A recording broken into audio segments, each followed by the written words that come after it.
Dans la première étape de peinture, j'avais réalisé une pomme. J'avais réalisé la pomme sortie de mon frigo. J'avais fait prendre plusieurs positions différentes à ma pomme et que j'ai photographiée. J'ai choisi une photo de référence que j'ai peinte ensuite. Donc j'ai commencé par la pomme. Aujourd'hui, je peins la table. Je suis maintenant partie pour la deuxième partie de cette peinture, de ce croquis à la prima, où je vais réaliser cette fois-ci la partie basse, donc la table juste en dessous en bois. Donc ce que je vais faire, c'est bien sûr, ma table elle est marron, elle est en bois, mais il ne faut pas que je la fasse trop chaleureuse, puisque je ne veux pas que ça vole la vedette à ma pomme, qui est censée être la star. Donc je vais commencer mes mélanges en mettant un peu de terre d'ombrelé, et que je vais légèrement atténuer avec un peu de bleu outre-mer.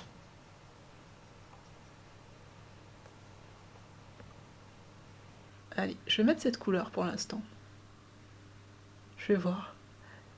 Les sombres peuvent toujours être éclaircies. C'est surtout les couleurs claires qui ont du mal à être foncées par la suite.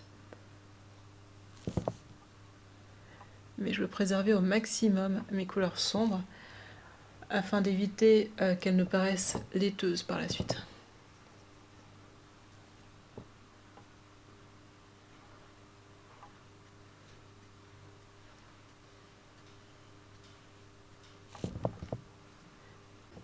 Donc j'ai mes couleurs foncées qui sont maintenant dessus. Donc ce que je vais faire, je vais pouvoir maintenant, toutes les autres couleurs vont être des couleurs un peu plus claires de ma table. Donc je pars à peu près sur une même base que j'éclaircis petit à petit. Donc je regarde par rapport à ma photo de référence ce qu'il faut que je fasse.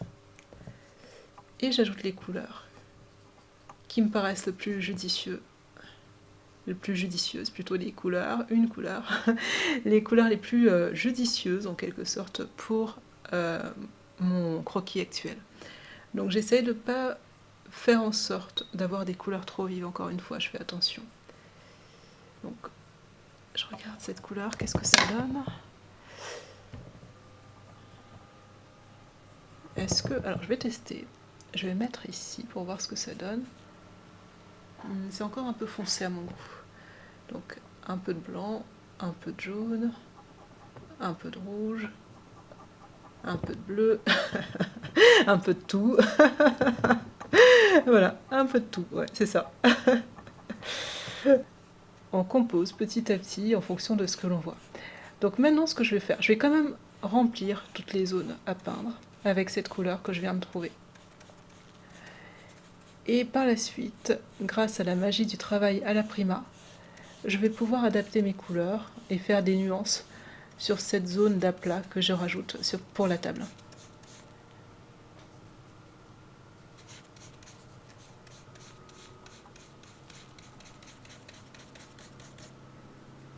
Je vais certainement devoir en recréer d'autres, hein, puisque, à mon avis, j'en aurai pas assez pour faire l'intégralité de la table. Allez, c'est reparti. Hop, un peu de tout, c'est parti. Hop, sel, poivre, piment de Cayenne, hop. Donc, hop, je vais peut-être faire ça un tout petit peu plus bas. Voilà. Alors, maintenant, c'est bon, toute ma table est couverte, ça fait du bien. Donc maintenant, ce que je vais faire, c'est que je vais en profiter pour regarder mes zones principales d'ombre. Donc là, c'est le moment de rajouter les ombres de ma pomme, parce que, vu comme ça, ma pomme a l'air encore un peu en lévitation, un peu artificielle, etc. Donc il faut montrer que ma pomme tient sur quelque chose. Donc pour ça, je regarde quel pinceau je vais pouvoir utiliser. J'hésite à utiliser un pinceau en soie de porc en fait, rajouter un peu plus de texture à la table, étant donné que ma pomme est quand même assez lisse. Je vais voir, je vais prendre un pinceau en poil de soie de porc cette fois-ci, et je vais recréer une couleur un peu sombre, avec mon terre d'ombrelé, bleu outre-mer, quand même très très sombre en fait. Quand je regarde à la base de la pomme, c'est quand même très très sombre.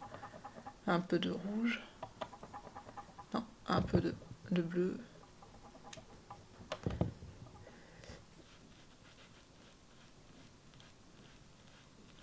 J'en profite pour essayer de faire coller l'ombre à la pomme en rajoutant encore un tout petit peu de foncé ici.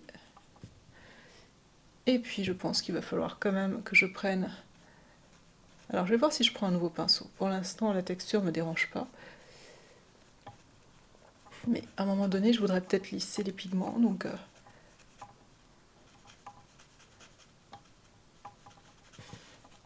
ok, hop. Voilà.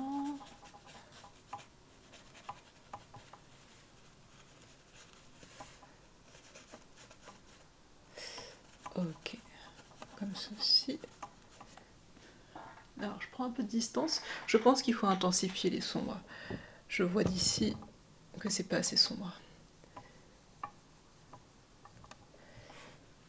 Surtout là.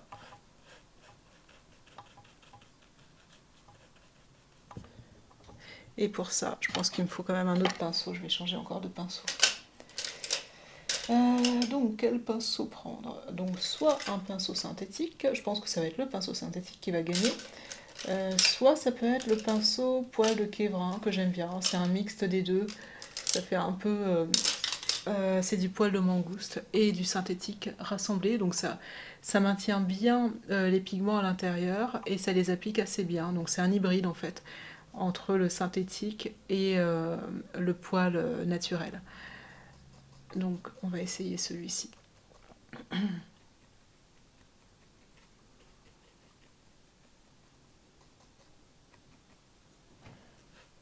Ouais, c'est mieux. Voilà, on voit tout de suite la différence. Le pigment est posé. Il y en a certains qui sont tentés de prendre un petit pinceau dès le début. Je dis pas que c'est une erreur.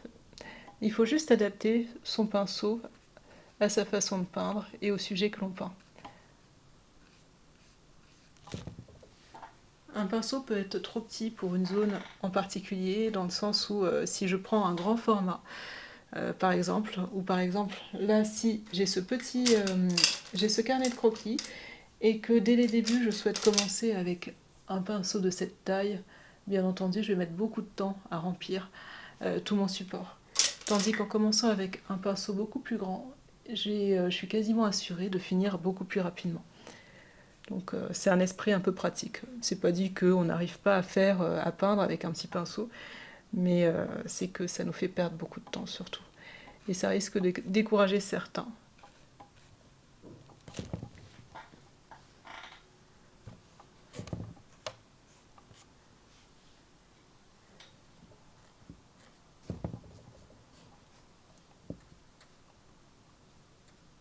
Je commence à avoir de plus en plus la texture bois.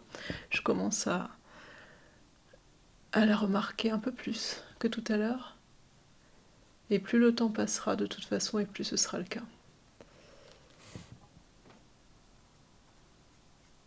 Enfin, c'est pas le temps qui fait ça, mais c'est surtout le travail que je fais dessus. C'est pas que le temps, hein, il faut aussi s'activer dessus. Mais plus je m'active dessus, plus je rajoute un coup de pinceau après coup de pinceau, et plus je suis certaine que petit à petit, le rendu fera de plus en plus réaliste.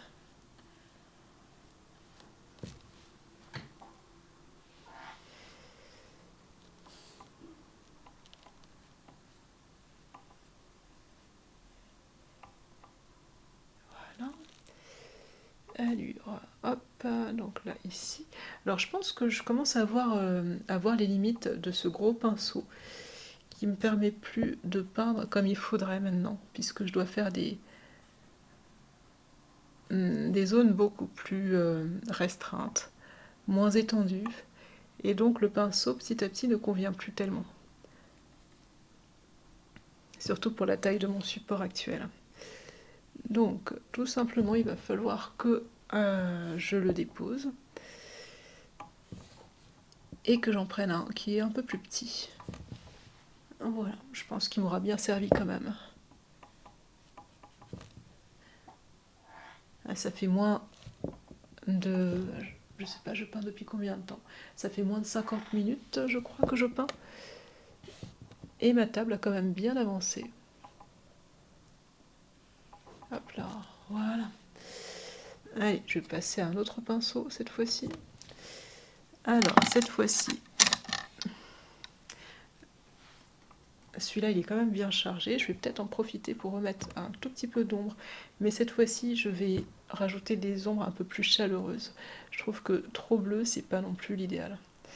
Je vais mettre quelques ombres chaleureuses comme ça en sortant.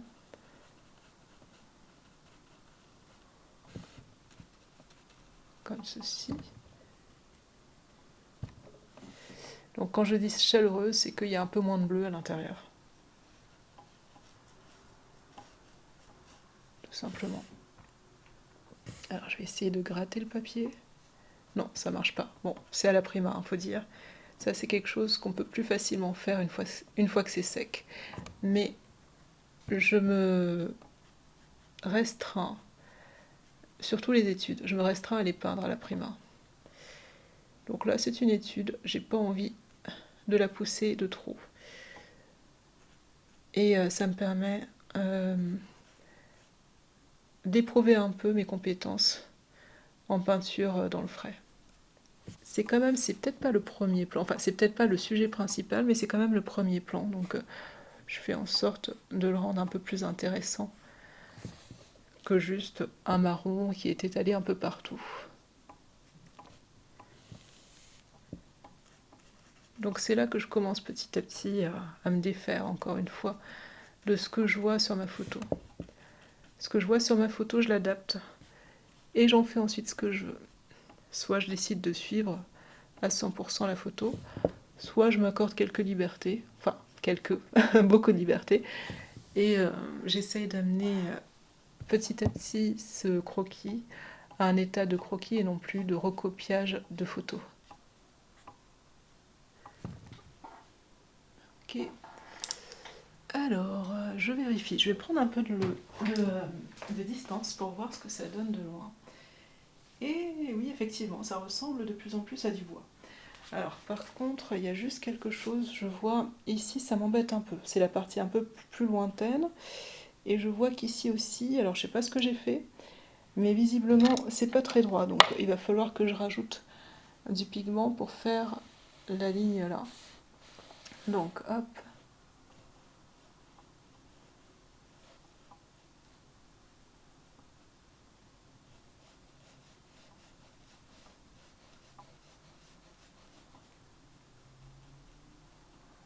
Voilà, c'est mieux. Hop, comme ceci.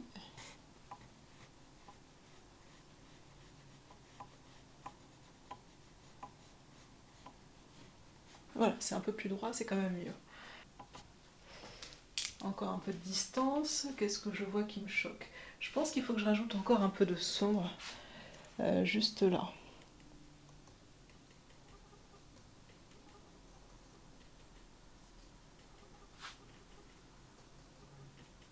Voilà, juste ici.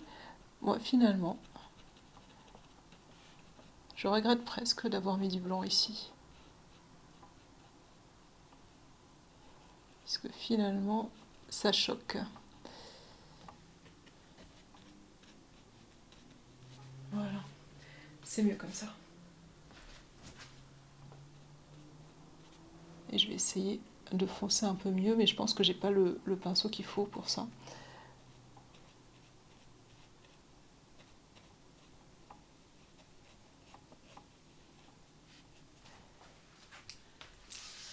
Oui, je préfère ce résultat-là, ce rendu-là. Hop. Ok, c'est mieux.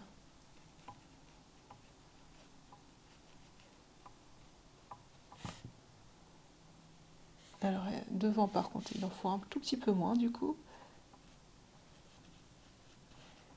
Voilà.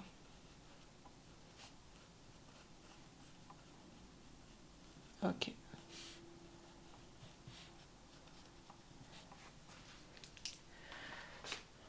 Bon, ben je pense que ma table fait quand même pas mal rustique. Ça me convient bien. Ça me convient bien, ça me convient pas mal. Donc là je pense que là tout ce que je fais, c'est des choses qui peuvent être, on va dire, accessoires, que je fais, mais que je suis pas obligée maintenant. Je pourrais très bien m'arrêter là et dire que c'est fini.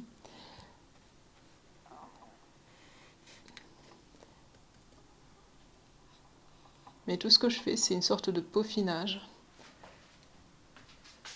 du rendu qui est là. Donc, du coup, vu que c'est une étude et que j'ai pas envie de m'embêter, hop, pour une étude, normalement pas plus d'1 heure, 1 heure et demie, ça suffit. Donc je pense que je vais m'arrêter là. Tout simplement. Donc la texture, la couleur bois, elle y est. Je vais rajouter juste quelques petites zones à l'intérieur de l'ombre quand même, de texture minimum, un peu de texture quand même au niveau de l'ombre. Il y en a partout sauf ici, donc ça fait un peu étrange. Et puis voilà.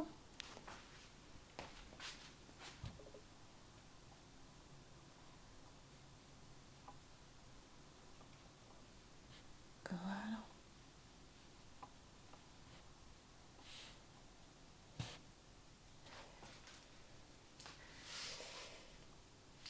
Alors, je regarde l'écran de mon appareil. Je pense que ça ira pour cette séance. Alors, c'est ce que je dis. Alors, en fait, il me faut au moins 3 fois où je me le dis et enfin j'arrête. Puisque je me dis qu'au bout de 3 fois, c'est quand même hallucinant, j'ai toujours rien posé. Mais c'est normal en fait, hein, quand vous m'entendez dire à chaque fois j'arrête, j'arrête et que je continue, c'est normal, c'est tout à fait normal, c'est moi. c'est ma façon de. C'est un mantra que je me dis il faut que j'arrête, c'est bon, etc. Et le temps que ça monte au cerveau, eh bien, il faut 3 fois pour me convaincre d'arrêter et de me dire effectivement, ça va. Puisque moi, en fait, si je m'écoutais, je continuerais à l'infini, hein. Ce sera jamais aussi parfait que la perfection même. Donc forcément, à un moment donné, il faut se décider à arrêter. Et de toute façon, je me convainc aussi parce que c'est qu'une étude et parce que les études n'ont pas besoin d'être travaillées de trop comme ça.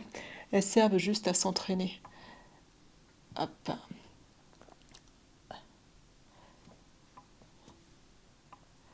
Mais effectivement, on peut toujours améliorer, toujours aller plus loin. On peut toujours à l'infini continuer sans arrêt.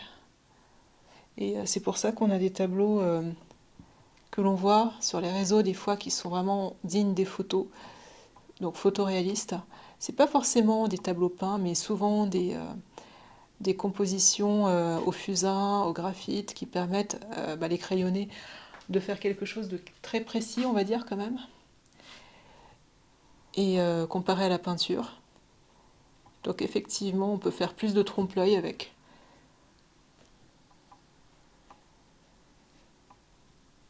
Enfin, voilà. Ça y est, je me suis décidée à arrêter de peindre. Donc c'est la fin de la partie 2. Donc il s'agissait de la table en bois. La partie 3 prochainement, ce sera le fond. La partie 3 sera la dernière étape de cette peinture faite à la Prima. Dans mon fond, contrairement à la première et deuxième étape, où c'était des éléments quand même très réalistes, très, très tangibles, quelque chose d'assez figuratif finalement. Une table avec des traits, on voit des nervures, etc. Ma pomme, bon, elle est assez lisse, on voit que c'est une pomme.